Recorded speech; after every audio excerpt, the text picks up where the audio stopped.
My name is Joyce Zhang. I'm an internal medicine physician, an occupational medicine physician at Scarborough Health Network. I practice a combination of internal medicine as well as occupational medicine. Today's topic is not really guideline-based. It's not really helping you how to treat patients with certain conditions, but it is certainly, hopefully, going to be useful for you on how to deal with your patient who may be asking you for a sick note, a disability form, a WSIB form, and give you an overview on how to best approach those situations, what are some of the principles to use, and some pitfalls to avoid.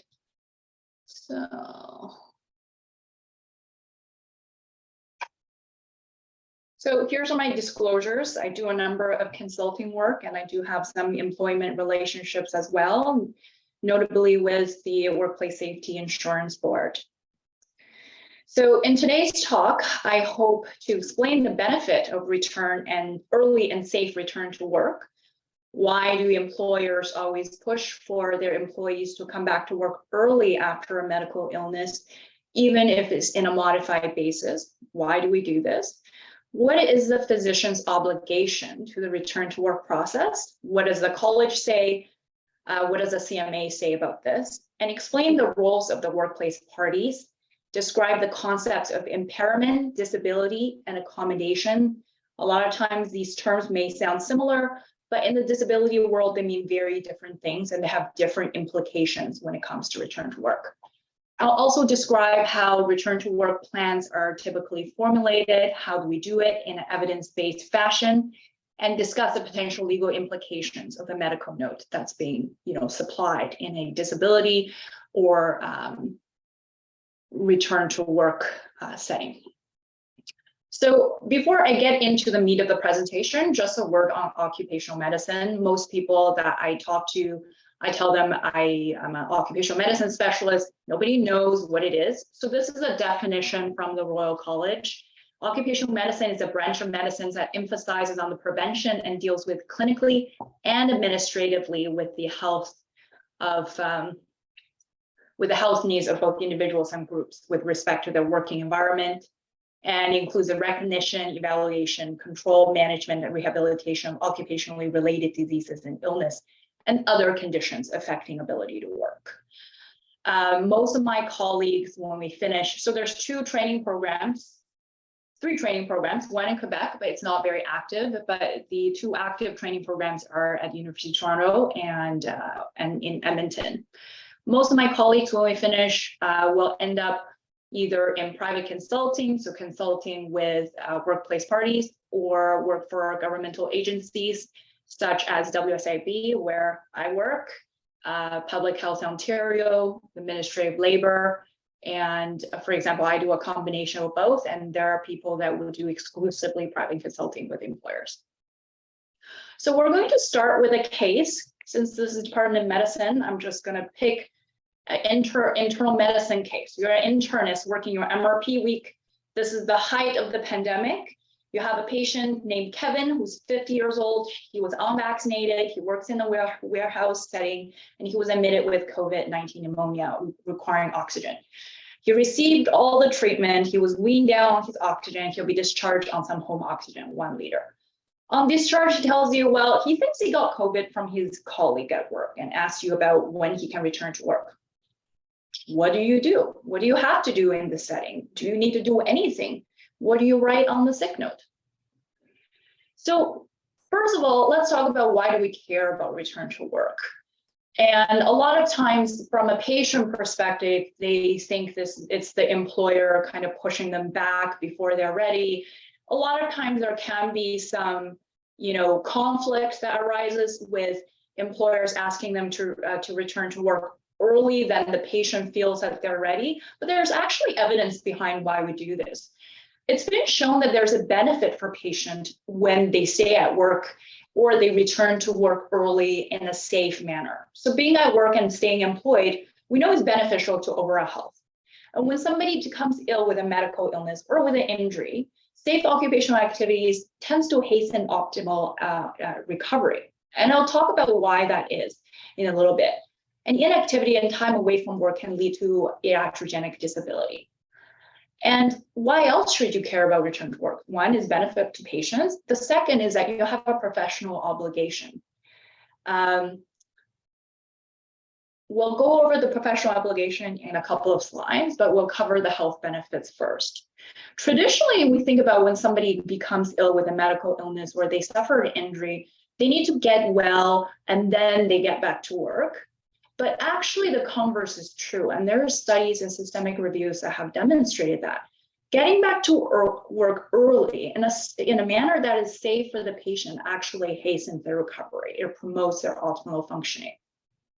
So here is a systemic review that's done in 2012. They looked at 18 studies. 15 of these studies have showed a beneficial effect of returning to work on health. There's a significant improvement on health after reemployment or decline in health attributed to continued unemployment. None of them found a harmful effect associated with return to work, and earlier reemployment is associated with better health.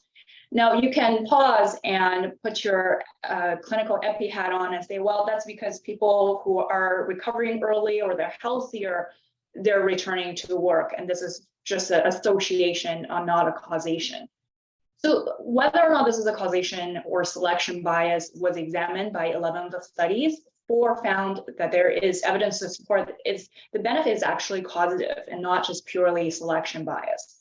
5 found support for both hypotheses with a predominant role for causation.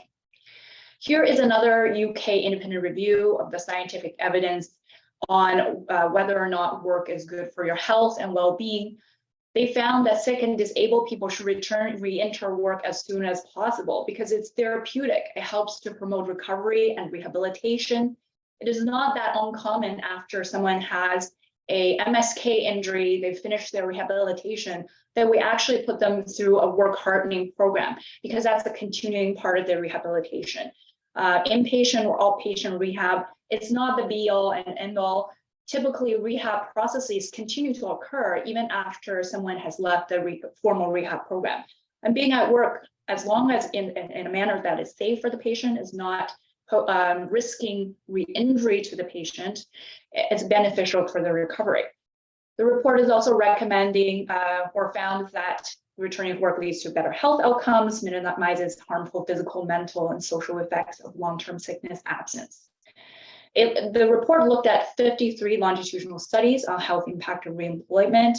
Once again, they looked at, well, is this a causative or is this a selection bias? We call it the healthy worker effect in occupational epidemiology. And 3 studies did suggest maybe there's some partial health selection bias there, but 8 studies failed to demonstrate health selection. So the conclusion is really on the balance of the evidence, on the balance of probability, health improvement are at least to a large extent a direct consequence of reemployment of being at work. Here's a more concrete clinical example of why we think activities hasten recovery. Now, 10, 20 years ago, when someone is diagnosed with concussion or MTBI, the recommendations is, stay in bed, avoid light, avoid sound, avoid activities that can exacerbate the symptoms. And the symptoms can be wide ranging, right? It could be headaches, nausea, vomiting, vertigo, you name it. But the guidelines have shifted over the years. ACOM is American College of Occupational Environmental Medicine. They come up with a lot of really good guidelines when it comes to return to work with various conditions. The ACOM guidelines actually now recommends that MTBI patients may be returned to work in some capacity immediately, as long as the activities can remain subthreshold. We try not to push them beyond their threshold, but always progress a little bit so that they can return to function. The Ontario Neurotrauma Foundation is also recommending that after a brief period of rest during the acute phase after MTBI, so that's 1 to 2 days, patients are encouraged to gradually resume normal activity based on their tolerance level, as long as that activity does not pose a risk for concussion. The shift in guidelines is further support that we know activities after an injury or illness do not necessarily lead to harm for patients, and sometimes they can actually provide some benefit when it comes to returning to function and returning to life and then returning to work. So what are our professional obligations when it comes to disability management and return to work as a treating physician? So this is a policy by the CMA that's published in 2013, which indicates that treating physicians have a role to provide and communicate appropriate information to the patient and the employer, and to work closely with other involved healthcare professionals to facilitate the patient's safe and timely return to most productive environment possible. So who are the stakeholders involved in the return to work process? Traditionally, we just think there's the worker, there's the employer, there's the physician.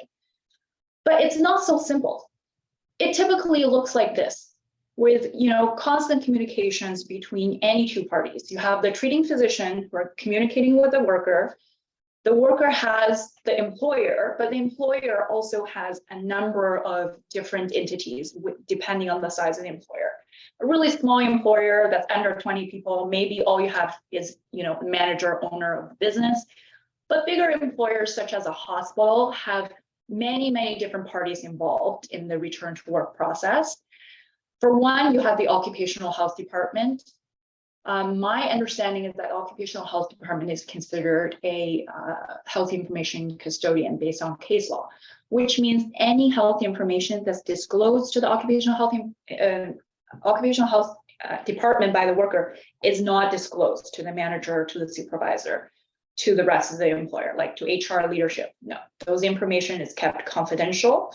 And within the occupational health department, you have disability managers who are going to be in constant contact with the worker, getting updated medical, adjudicating their benefits, helping coming up with, recommended gradual return to work plans. Bigger employers tend to have an occupational health physician, such as myself, where I'll consult with the disability management team, help interpret information, if need be, communicate with the treating physician to obtain the appropriate medical, negotiate return to work plans. On the worker side, you have, union, lots of employees in big organizations can be unionized. So there's a union rep representing the worker. If the injury is work-related, the WSIB, so Workplace Safety Insurance Board, may be involved and may be handling the whole case if it's deemed accepted as a workplace injury. You may have third-party insurance involved. Depending on the size of the employer, their short-term disability may be handled internally, or it may be handled by a completely external insurance company like Sun Life, Manulife. And then you have long-term disability as well. That tends to be handled by third-party insurance companies. And then you have HR and leadership. So the relationships can sometimes be quite complex. So here, I just want to spend a few slides, talk a little bit about WSIB in case it's a black box for some of you. Workplace Safety and Insurance Board covers most workers in Ontario. There are some employers that can opt out of WSIB coverage, but most major employers, such as a hospital, will have WSIB coverage for their workers.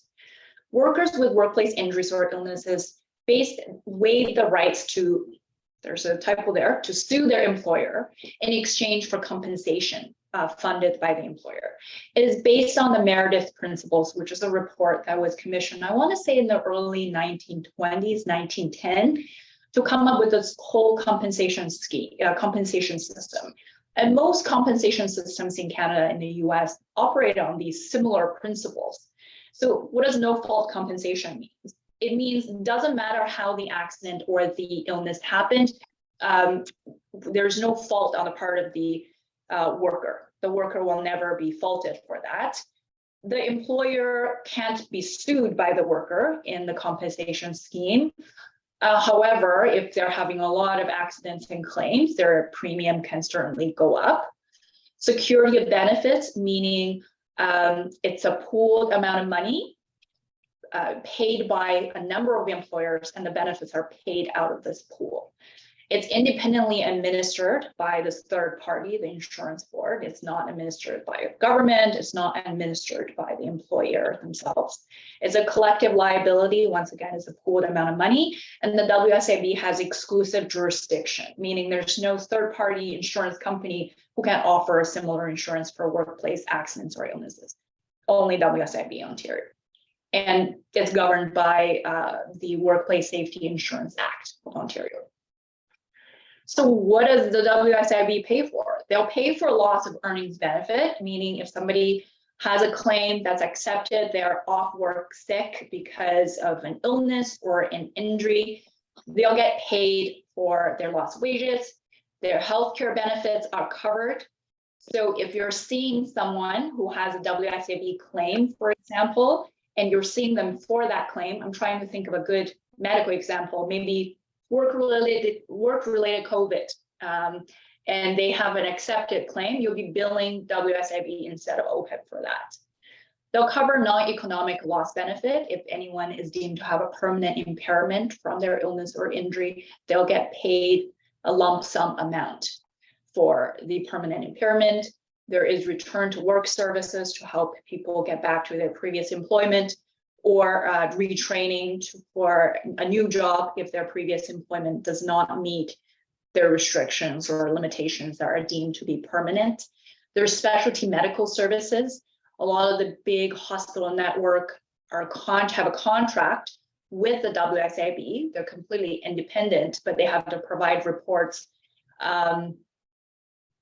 that confines to a certain format that the board asks for. So basically, if someone had a really complicated lower back injury or lower limb injury, and they're not able to return to work in a timely manner, these workers may be referred to specialty WSIB clinics, and they get seen by an ortho surgeon right away. There is, comprehensive rehab services, and there is comprehensive return to work services. And there is an equivalent of that for COVID, actually. It's called, I can't remember what's it called now, but there is an equivalent of that for COVID infections, actually.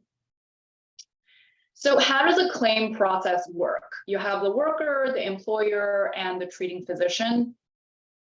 Either the worker or the employer is able to trigger a claim, meaning the claim will get registered into a system and someone has to adjudicate to say, is this claim being accepted or not? The worker will complete a Form 6, the employer completes a Form 7 to report the injury or illness to WSIB, and the physician is required to complete a Form 8. We'll go over an example of that a little bit later. And you get paid for completing this form as well. So what is the treating physician's role in workers' compensation? This is governed by the WSIB policies as well as the Workplace Safety Insurance Act. The physician's obligation is to identify and treat work-related illnesses and injuries, complete the Form 8, and provide information to WSIB when requested. This is one scenario when you don't need the patient's consent to submit medical information to WSIB. Typically, when you're getting a letter from the adjudicator requesting medical information, and they can request as much as they want. They can say last 5 years medical. They typically will say in their letter that consent is not required. An explicit consent from the worker is not required because this is governed by the Act. Now, in pretty much all other scenarios when you're, in a situation where you have to release medical information to a third party, you need to see a consent for the worker. But this is the one situation where consent is not required. Okay, so going back to this case of a 50-year-old worker who's asking you, what do I do? Can I go back to work? I think I got COVID from my workplace. What do you have to do? Well, you can advise him to file a claim for work-related infection by filling out a Form 6, and he should inform his employer so that the employer can fill out a Form 7. You'll fill out a Form 8 for work-related COVID-19 infection, and it would be pretty reasonable to say he is medically restricted from attending the pre-injury occupation of a warehouse worker due to oxygen dependency secondary to COVID pneumonia. Most workplaces and in most disability management setting, we really would not expect someone to haul their oxygen tank around with them to go to work unless that is expected to be permanent, and then we look at accommodation. But in this scenario, we expect this person to be hopefully off of oxygen soon. And Kevin will see you in clinic in 2 to 3 weeks. So this is what the form looks like. This is the Form 8. It's pretty straightforward. You fill out the patient's information up there. And here it's asking you for an area of injury or illness. In this case, it will be chest. Describe the injury or illness, physical exam findings. It's an infectious disease. Not much of this really applies. A lot of this is focused on MSK injuries, which is the bulk of the claims that the WSIB sees. And here you can fill out on contracted COVID-19 at work. You do not have to be sure of this. This is what Kevin is telling you. You don't have to be certain. You can write this down, that's fine. It's up to the adjudicator to find out whether or not they would accept or deny the claim based on the information they have. And they'll be gathering information from all sources, workplace, the worker, medical.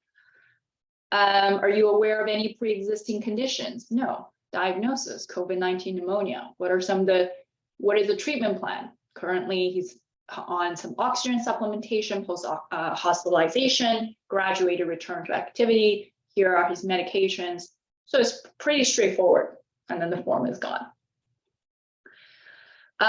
This is the return. Oh, I lied. So there's one more part of the form, which is ask you about return to work limitations and whether or not they can return to work in any capacity.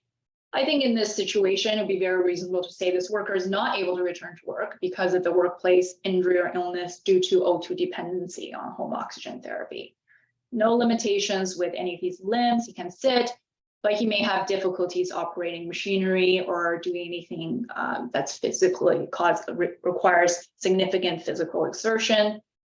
And other limitations, I would write physical exertion limited by respiratory symptoms, desaturation, shortness of breath. And that's the form, it's gone. So the patient comes back to you in clinic in 3 weeks. He's now off of oxygen. His WSIB claim has been declined. We'll just say it's declined for this example so that we can continue on with the case. He continues to experience shortness of breath with exertion and he has significant fatigue.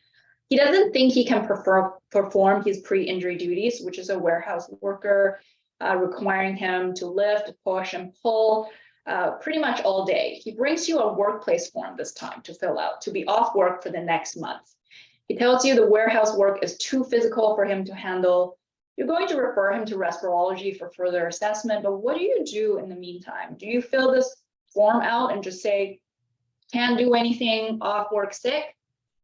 What is the right step here? First of all, do you have to fill out workplace forms? Well, the CPSO says yes. The CPSO has a third-party medical report policy, which says physicians must provide third-party medical reports about their current and formal patients when requested, unless they no longer have an active certificate of registration. What's really interesting is that CPSO also is explicitly saying that the information provided to third party, it's a physician's role to provide this information or opinions for third party, but not to decide how the information or opinions will be used by the third party, and that the information has to be reasonable, substantiated by fact, scientific knowledge, evidence, sound clinical judgment, not influenced by prejudice or bias. So this is pretty clear. We have to provide them objective information. But what do you do when the objective information is really subjective reporting from a patient? We'll talk about that as well. So here, I just want to talk about the concept of impairment and disability and how these two concepts differ. These terms are kind of used interchangeably, but in occupational medicine and disability management, they mean different things. Impairment is typically defined as a marked loss or deviation of physiological, psychological function or anatomic structure of the body. But the disability is how this impairment might impact the person's ability to meet demands on his or her life. So what I mean by this is that you can have a patient with significant impairment, but because they're using maybe adaptive devices, they may have limited or no disability when it comes to their ability to meet the demands of his or her life. Obviously, that depends on what the demands are, right? Someone who has lost, has had a BKA, for example, with a prosthesis, if their job is completely sedentary computer work, they may have very limited impact on their ability to drive, if it's not in the predominant limb, or in their ability to do their work, versus someone who had the same impairment, but if their daily function is that of a warehouse worker, requiring them to be on their feet all day, they may have some disability with that. But these two concepts are slightly different, and they have implications on how we think about returning someone to work based on these concepts. So they're not equivalent. So what really determines workplace disability? Typically, at the beginning of someone's illness, we see that the medical aspect, the severity of the illness, the anatomical pathology a patient has, is the majority, explains the majority of somebody's inability to work. There's always some psychological and social aspects as well, like perception of their disability, their fear, anxiety, their own perception of their ability to recover, their social support, how much they like their job. Those usually play smaller roles at the very beginning of someone's illness or injury. But what we found in the literature is that when somebody has been off work for a really long time, the longer they're off, the less likely they're able to return to work, the less likely they are to return to work, and they tend to have longer disability. And here's a study from 1996, pretty old study, 300 workers with back pain.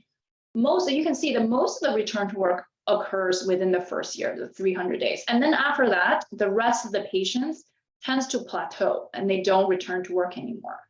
This is why, another reason why we want to intervene as early as possible so that people can return to work at the earliest opportunity possible to try to prevent this plateauing effect of, ongoing absence and ongoing disability. But why is this happening? We think why this is happening is that as the illness and injury kind of become prolonged and chronic, the psychological and social aspects that's affecting their disability start to play bigger roles. And this has been shown in various studies as well. For example, people who don't like their work are less likely to return to work compared to people who like their work, even if they have the same injury. And this speaks to the social psychological components of workplace disability. Here is another study that was done. I know this is a very busy slide. All it says is that in people, is a randomized study, as a prospective controlled intervention study where workers who have back pain are divided into two groups.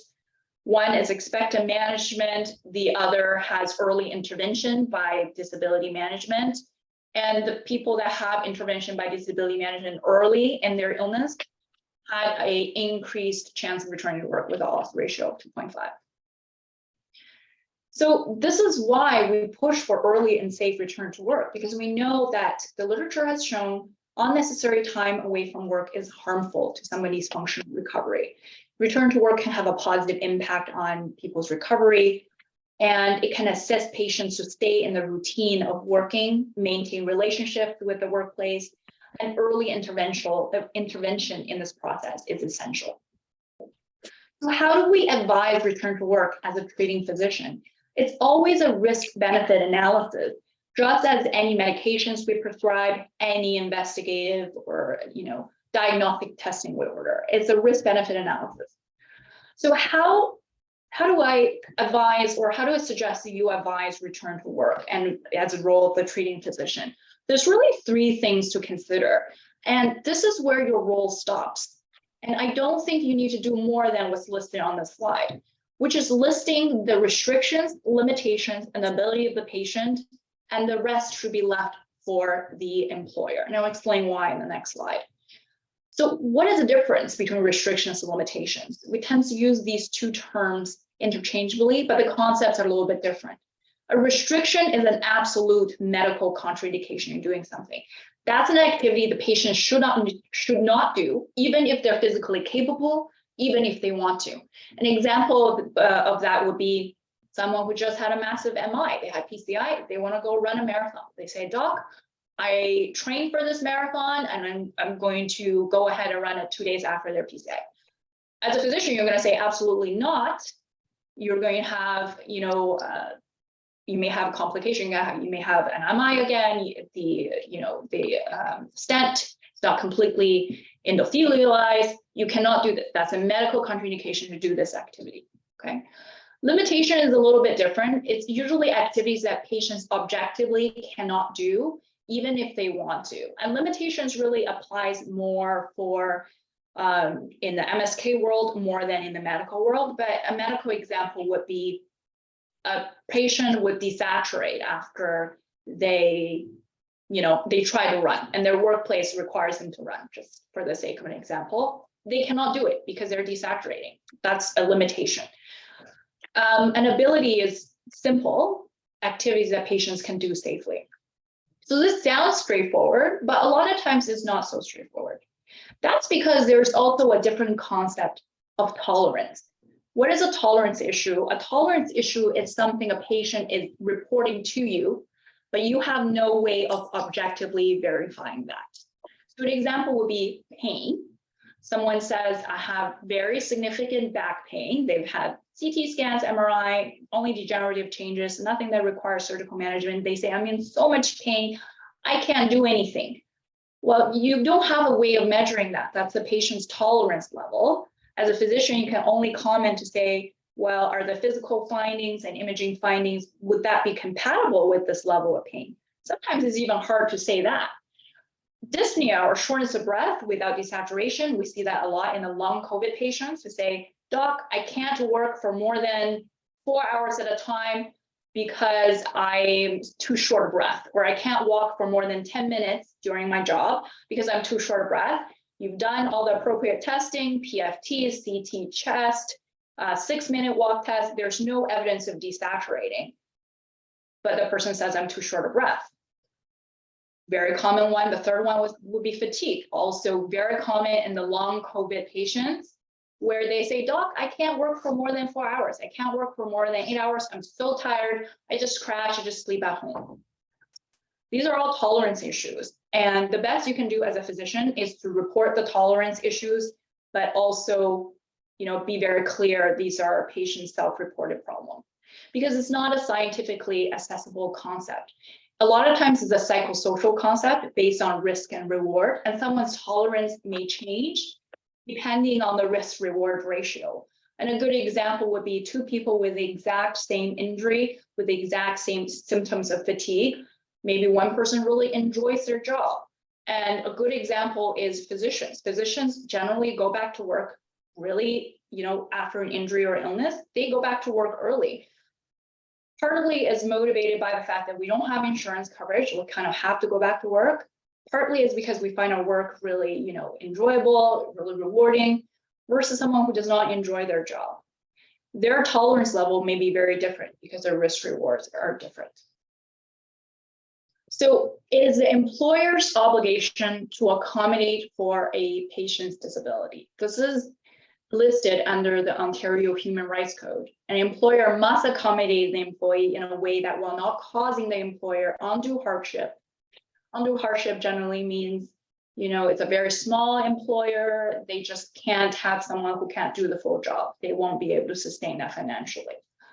Will ensure that the employee can work. The purpose of the duty to accommodate is to ensure that persons who are otherwise fit to work are not unfairly excluded. So the key here is that until an employer can say undue hardship, and for most large employers, it would be very hard to claim that.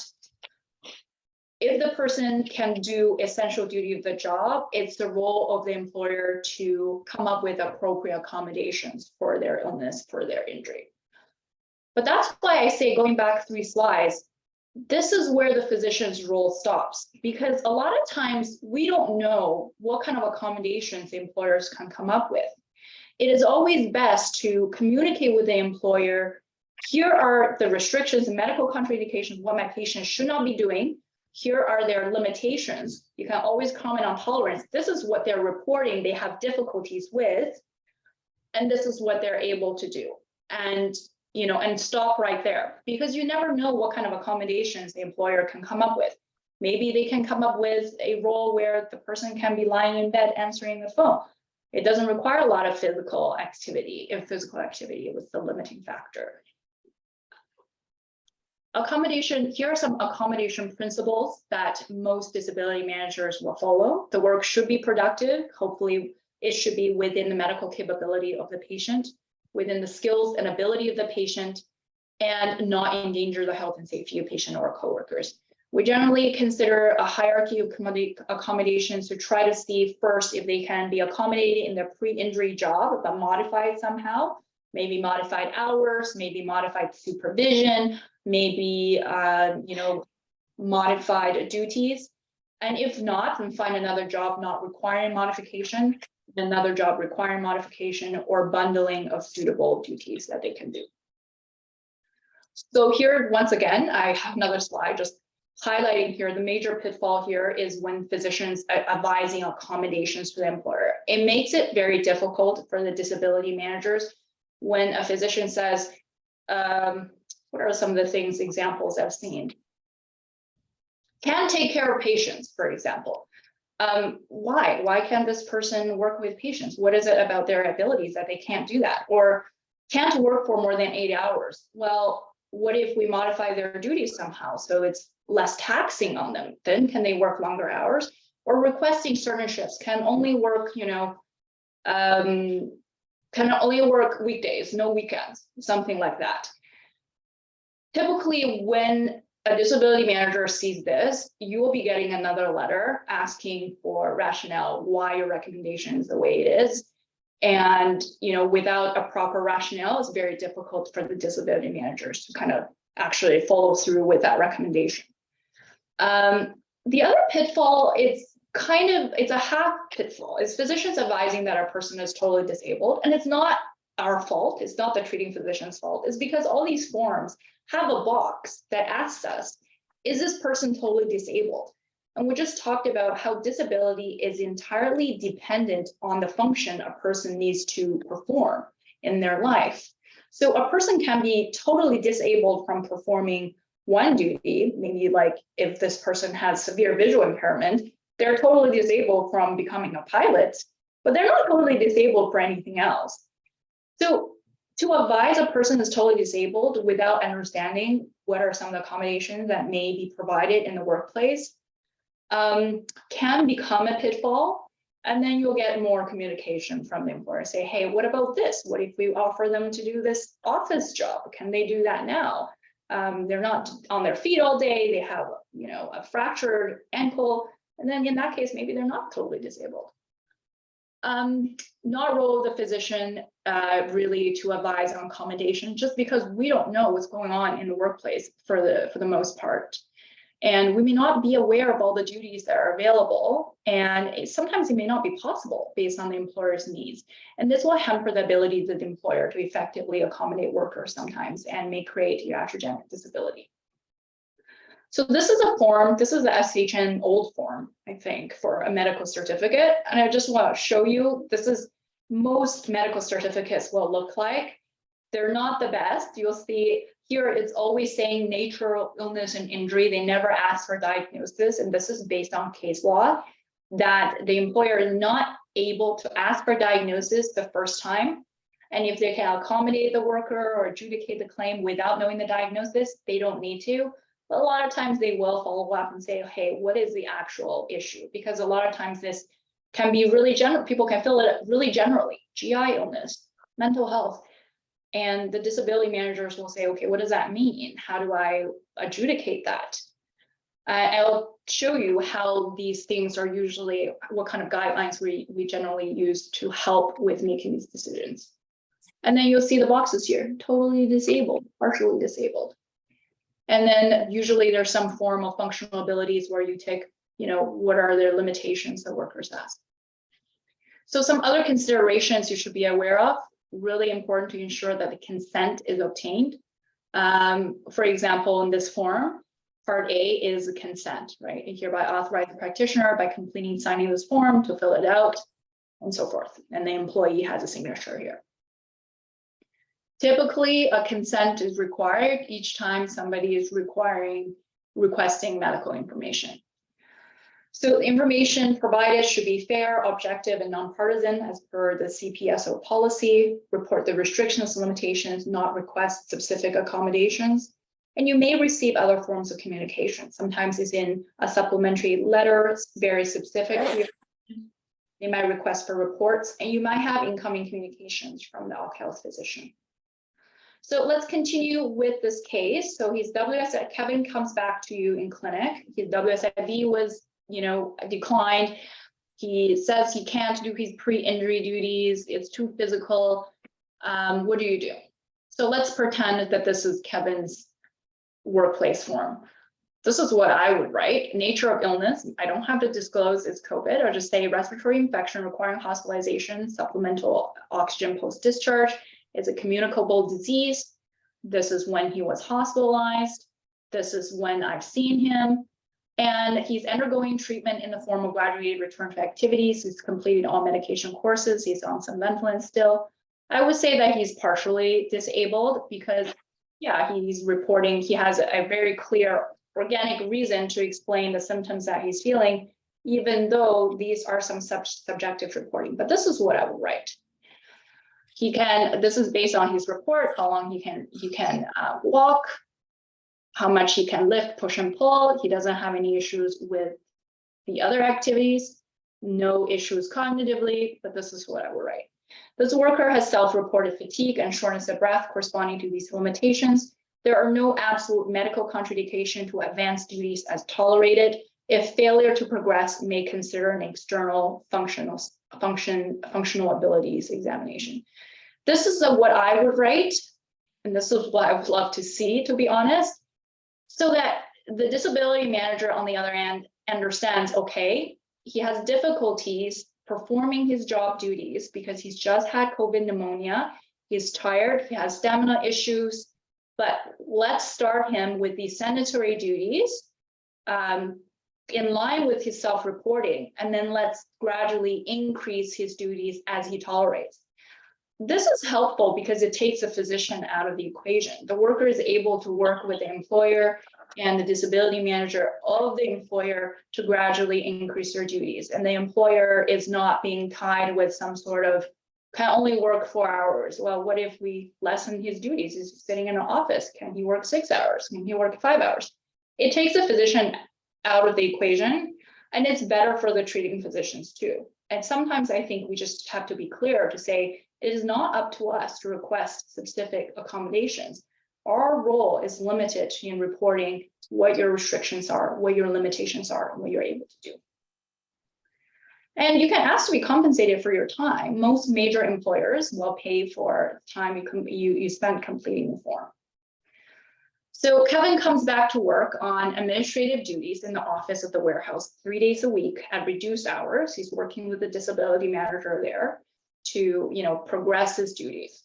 He completed a respirology consultation. No diagnoses were made. This is very common in post-COVID patients. His shortness of breath is slowly improved, but not yet at baseline. His workplace has asked him to return to his pre-injury duties.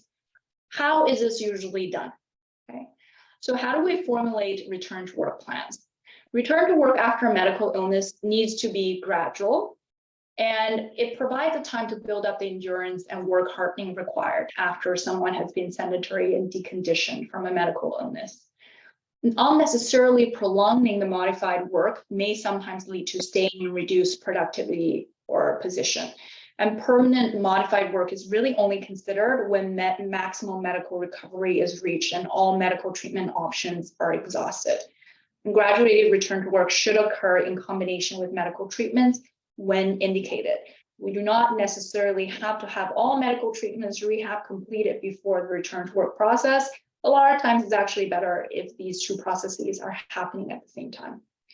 So this is what I would do, right? You're crafting a graduated return to work, but then you have this graduated hours versus graduated duties. You have different levels of duties and you have graduated hours. They do not have to happen separately. Sometimes its reality is really we do both together, graduating their hours and graduating their duties together. A lot of times in patients like this, in the post-COVID patients, it's better to establish full hours early before you advance their duties to establish their routine. When someone is stuck in their 4 hours a day work days for a month at a time, it would be very difficult to start advancing their hours. So we try to advance hours to full hours, reduce duties, and then we increase the duties. So how do we come up with this? Do we just like make it up? No, they're actually disability guidelines. So one of the guidelines I use is MD guidelines. This is by the American College Occupational Environmental Medicine group, where I actually look up, okay, COVID-19, the job title is laborer, so manual workers, they're considered a heavy job class. These are normative disability data that tells you how long somebody tends to be off work after they've had a mild to moderate COVID-19 infection. And you can see on average for someone who's a heavy worker, they are not able to do heavy work for maybe 4 weeks, but they should be able to do some sedentary level duties at 14-week time. So this is what I would do to come up with a graduated return to work plan. In the first week, the goal is really to graduate to full hours, and he can do sedentary work, sitting most of the time, standing, walking for brief periods of time, lifting up only 10 pounds very occasionally. And in the second week, maybe we'll start introducing some heavier work. And this is, happening over a 6-week period until the worker is able to advance to full hours and full duties. The return to work process at any stage can be prolonged if the worker has difficulties, and proactive communication with the occupational health team and physician is beneficial. Restrictions, limitations, and modified work are almost always temporary, or try to make it temporary, and the goal is to return to full occupational function. So the last update for this case, Kevin comes back to your office again and tells you he's having difficulties returning to his pre-injury duties. He's having significant fatigue and dyspnea without desaturation. Hello? When he's working in the warehouse, so he drives 40 minutes to work, he's finding himself having to nap during his lunch break to do the 8-hour shifts. You have to examine him, run the test, rule out any other new processes. He's requesting that you write a note to limit his shift to 4 hours only. What do? So I think I've already hammered this home, but you should be aware where your medical note could end up. In the compensation system, generally the notes will be reviewed by adjudicators, the internal physician, the external physicians. If the claim is being appealed, it will be reviewed at the appeals level, and WSIAT, which is an independent tribunal that looks at WSIB claim appeals. In the non-compensation system, your note will end up in the occupational health department. If there is a grievance with the union that leads to arbitration, all of that comes into the open. The arbiter will be looking at all the medical that's available. In a non-union environment, the worker can certainly file a complaint to the Ontario Human Rights Tribunal. They can try to sue the employer for failure to accommodate. If this is the insurance setting, your note will be reviewed by adjudicators, internal physician, external physician. There's legal implications. So remember the CPSO policy. Any statement or opinions that you provide has to be reasonable and substantiated by fact. But Kevin is asking you to say that he's too tired, he's too fatigued, he can only tolerate 4 hours. Fatigue is super subjective, and dyspnea is also kind of subjective. Once again, I bring your attention back to restrictions, limitation, and tolerance. It will be entirely reasonable to say, this worker is reporting to me that he's napping at work, he's having difficulties doing his 8-hour shifts. There's no absolute medical contraindication from doing his work. I would advise maybe an independent functional abilities assessment. Something to that effect, I think, would be really beneficial. Once again, limiting, just to say no more than 4 hours, limits the employer's ability to accommodate, because maybe he needs to be in a sedentary role for a longer period of time before progressing. And that's very common in the post-COVID or long COVID patients. So how do you handle medical notes requests based on subjective tolerance issues? Once again, I'm just summarizing what I've just said. State the facts, the objective findings, and the subjective reporting, and be clear what is objective and what is subjective. You can also consider commenting on the reasonableness based on the known pathology or lack thereof. Is the patient's reported symptoms in keeping with known pathology? right? An example of something that may not be in keeping, someone with AFib with good rate control, but says, I have a lot of dyspnea, I can't tolerate working even in an office role. The employer will look at that and will go back to you and ask you for more questions and say why you're saying that this person can't work, even though they are, stable in the control of their AFib. You can always recommend formal assessment if you can't really provide parameters. It's the employer's responsibility to arrange these third-party assessment. Usually they're in the form of a functional abilities assessment. That's usually assessing someone's tolerance issue and their ability to do physical things, or IME, an independent medical examination. Some final words. I'm pretty good for time. Early and safe return to work is beneficial for the worker's health, and the treating physicians are obligated to provide information to facilitate the process. Provide objective information on the medical restrictions, limitations, and avoid requesting. Is that her? Oh, that was short. I'm going to take her on a walk. You can be frank about tolerance-based symptoms, and when someone is bringing you their tolerance-based symptoms and are requesting you to write certain things, you can be very frank in the medical to say and tell the patient, hey, this is what you're telling me. I can write that, but there's no objective way for me to verify that, but I'll help you communicate that to your employer.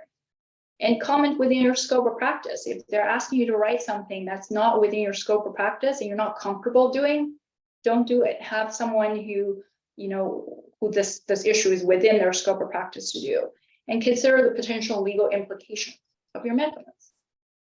The end. I made it in good time.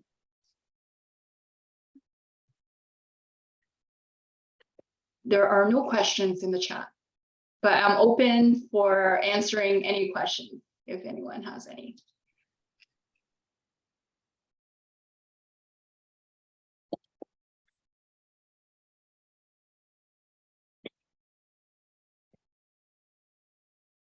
Okay, if you do have any questions, you can always text me or email me and I'll help you navigate some of these situations if needed. But otherwise, I will give you 6 minutes back of your lunch.